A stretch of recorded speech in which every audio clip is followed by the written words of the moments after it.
Halo semuanya, kenalkan saya Fadli Hidayatullah. Selamat datang di Swikodev.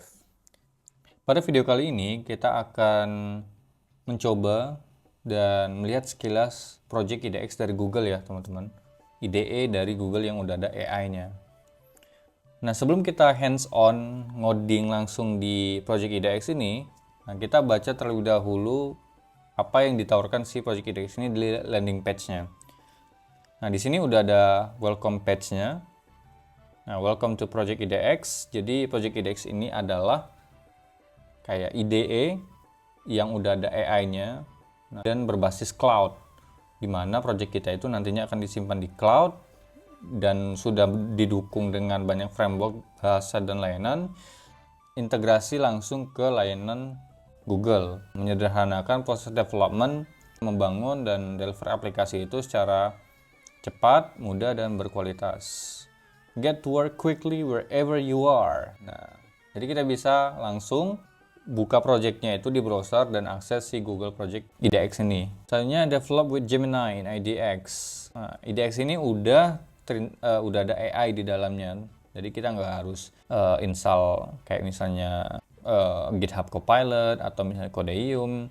Nah, kita bisa generate code, terus coding suggestion, terus menjelaskan kompleks code secara real time. Nah, seperti itu teman-teman. Kemudian instantly access popular frameworks and languages.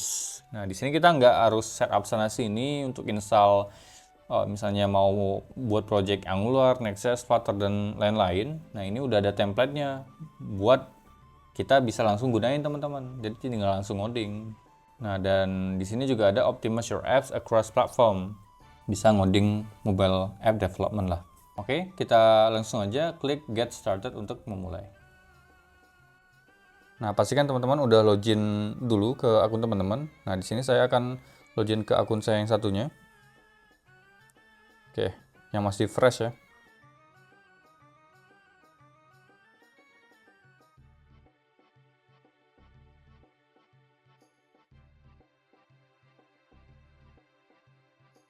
Kita udah masuk ke workspace-nya lah ya. Kita bisa pilih template-nya atau import dari repo. Nah, di sini teman-teman bisa lihat template-nya ada apa aja. Nah, di sini kita coba pilih Next.js. Nah, kemudian untuk nama workspace-nya kita coba my app aja ya. Nah, di sini TypeScript, kita gunakan Tailwind. Nah, ini bahasanya JavaScript aja ya, karena saya kurang suka sama TypeScript. Oke, di sini kita create. Nah, kita tunggu sebentar. Jadi si IDX ini akan men-setting up workspace-nya, kemudian menginisialisasi environment-nya, building environment, dan finalisasi. Jadi kita tunggu sebentar.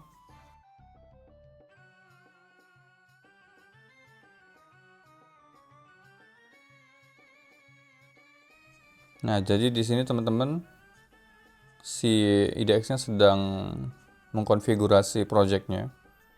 Ya, node-node modulnya sedang diinstal ya. Nah, dan ini udah selesai ya. The terminal will be reused by task, press any key to close. Oke teman-teman, jadi kita udah berhasil buat project baru di IDX ini menggunakan template Next.js. Kalau teman-teman perhatikan, jadi editornya ini mirip banget sama Visual Studio Code ya. Editor yang digunakan ini, IDE-nya itu namanya CodeOSS, versi open source dari si Visual Studio Code. Setelah saya coba, itu nggak semua ekstensi itu ada ya. Misalnya di sini ya, teman-teman, saya punya extension di Visual Studio Code. Font size shortcut. Nah, ini ya, teman-teman. Fungsi dari font size shortcut ini, jadi kalau bawaan dari Visual Studio Code ya, kalau kita punya teks terus kita zoom, itu dia si editornya juga ikutan ngezoom ya. Nah, dengan font size shortcut ini kita bisa secara mudah mengatur ukuran font dari si editor kita. Nah, kalau defaultnya kalau kita Ctrl plus atau Command plus atau Command min itu kan dia akan zoom atau zoom in atau zoom out si editornya ya teman-teman. Tapi kalau kita pakai extension ini, dia si editornya aja, dia fontnya aja yang digedein, bukan si kode editornya secara keseluruhan. Nah, kalau di IDX ini kalau misalnya kita cari font size shortcut, nah, itu nggak ada teman-teman. Nah, jadi ya perlu diketahui aja ya, jadi nggak semua extension yang ada di VS Code itu ada di IDX ini. Nah, ini kerennya teman-teman. Jadi selain ada editornya, udah ada previewnya juga di satu tempat. Nah, kalau mau buka di tab baru juga bisa. Nah, itu kita tinggal klik yang bagian sini ya. Nah, nanti bakal dibuka di tab tersendiri. Oke, keren teman-teman. Mungkin yang agak beda ini nih dari VS Code ya. Jadi di sini ada project IDX. Nah, kita bisa langsung integrasikan dengan layanan Google.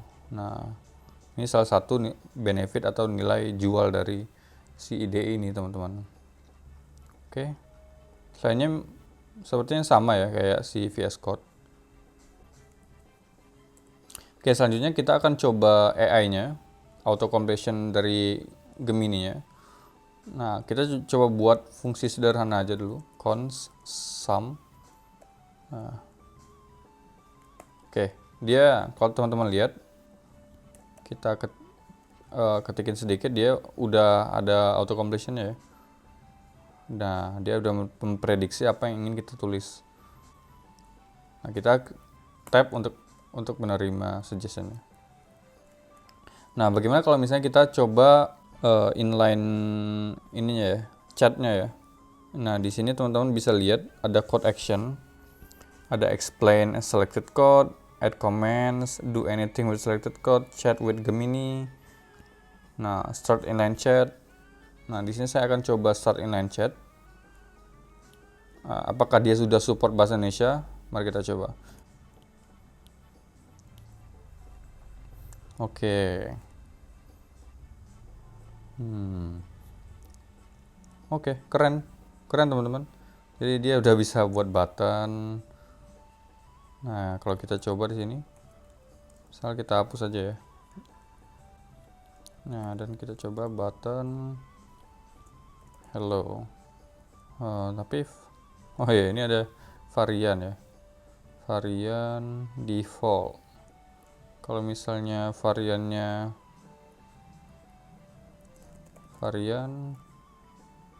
primary misalnya. Nah, ini juga udah bisa ya teman-teman. Mungkin di sini perlu perbaikan sedikit lah, yaitu children ya. Nah, sebenarnya tinggal tergantung dari prompt yang kita masukkan ya teman-teman. Prompt yang kita masukin, semakin jelas prompt yang kita masukin, dia akan semakin presisi lah hasilnya. Klik ini. Oke. Keren. Nah, di sini juga teman-teman bisa chat dengan si Gemini-nya ya tanpa harus buka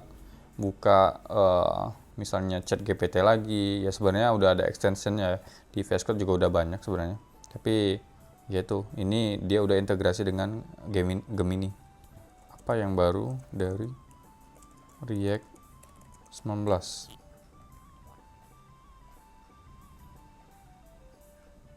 Oke. Sip. Kalau kita ingin ngodingnya di laptop kita secara offline, nah itu kita mesti publish dulu repo-nya ini ke GitHub, nanti kita download ya. Nah, misalnya di sini saya coba ini slash project-nya. Wah, ini kita stage dulu. Nah, kemudian publish si branch-nya. Nah, ini dia minta izin untuk akses si GitHub kita. Nah, kita izinkan aja. Nah, tadi kodenya ini ya teman-teman, jangan lupa. Nih, dia akan diarahkan ke GitHub. Nah, kemudian klik continue. Nah, ini. Nah, setelah berhasil, nah kita tinggal klik dia mau private atau public. Nah, misalnya saya mau private aja. Kita klik. Nah, ini udah berhasil teman-teman. Jadi kalau kita buka di GitHub, itu udah dipublish di GitHub kita. Nah, tinggal teman-teman kalau mau ngodingnya di lokal, tinggal download aja, di clone aja reponya. Nah, nanti di push reponya. Nah, kalau ada update tinggal di pull aja gitu teman-teman. Nah, cuman ada satu hal yang aneh ya. Jadi kalau kita install extension di sini, install Vim lah, Vim emulation. Nah, enggak ya? Vim emulation. Ini ya. Nah, ini kan sudah berhasil ya, teman-teman. Nah, ketika kita buka si project kita ini di device yang lain atau di browser yang berbeda, itu saya kurang tahu juga kenapa extensionnya hilang gitu. Mari kita coba ya. Di sini saya coba di browser yang berbeda ya, teman-teman. Oke, get started. Tambahkan akunnya. Ini saya percepat aja teman-teman. Yang di sini saya coba close dulu ya teman-teman. Nah, kita close dan kita buka di browser yang satunya. Nah, di sini saya sudah buka di browser yang satu lagi dengan login yang sama. Nah, di sini udah ada my app, aplikasi yang kita buat tadi. Nah, mari kita coba lihat apakah extension yang kita install tadi yaitu Vim itu udah ada, masih tersedia juga di sini gitu kan. Nah, kalau kita lihat extension Vim. Nah, kalau teman-teman lihat ini Vimnya malah disuruh install lagi ya. Nah, ini sedikit aneh ya menurut saya teman-teman. Nah, ini saya kurang tahu ya gimana sistemnya si Google IDEX ini nyimpan extension itu, simpannya di mana gitu, apa per browser, kan aneh gitu. Nah, tapi kalau kita buka lagi nih, dibuka di browser yang berbeda, browser yang kita install Vim tadi, itu ada teman-teman. Nah, ada. Aneh kan? Nah, jadi itu salah satu keanehan yang saya alamin lah waktu gunain IDEX ini. Nah, kemudian ya karena ini editornya ada di browser, nah tentu shortcut yang ada di native app-nya itu nggak jalan di IDEX ini ya. Nah, taruhlah kalau misalnya Ctrl P untuk search file jalan, atau misalnya Ctrl Shift O untuk cari simbol juga jalan. Tapi kalau misalnya kita di sini ya, kita kalau mau close si file ini Ctrl W ya.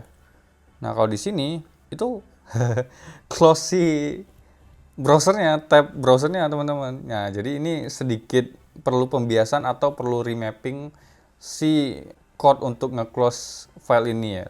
Kayak gitu teman-teman. Jadi ini ya karena saya sudah terbiasa untuk close file itu dengan Ctrl W. Nah, kalau disuruh manual kan ya belum terbiasa, jadi perlu pembiasan lagi lah kayak gitu teman-teman. Kesimpulannya, IDEX ini punya potensi yang besar lah. Nah, terutama untuk device-device yang spesifikasi device-nya itu kurang mumpuni karena cuma butuh browser. Nah, dan mesinnya itu ya kita pakai punya Google kan. Nah, dimana dengan Google IDEX ini kita bisa ngoding di awan, ngoding in the cloud. Dengan kita ini projectnya ada di servernya Google. Ketika kita pindah-pindah device, nah kita tinggal buka browser dan akses project kita. Nah, ini cocok ya, cocok untuk media pembelajaran, untuk testing. Nah, untuk media pembelajaran juga sangat cocok nih, karena kalau misalnya kita sedang ada training nih, nah dan ada banyak partisipan, nah setiap partisipan punya device masing-masing. Nah, kalau misalnya mau di-setupin satu-satu, nah tentu bisa jadi akan ada masalah, akan memakan waktu. Tapi dengan Google IDEX ini, tinggal buka browser, pilih template, langsung ngoding. Nah, jadi nggak usah ribet sana-sini ya, teman-teman, kayak gitu. Udah ada AI-nya juga. Nah, mungkin perlu beberapa konfigurasi ya, kayak misalnya kalau kita ngoding, taruhlah Laravel lah. Nah, untuk database-nya itu kayak gimana? Apakah kita install di sini juga atau di mana gitu kan? Nah, itu tentu perlu kita lebih dalam lah lihat gimana cara setupnya. Jadi itulah tadi sekilas tentang Google IDEX. Semoga bermanfaat. Like video ini jika kamu suka, share ke teman-teman kalian jika bermanfaat.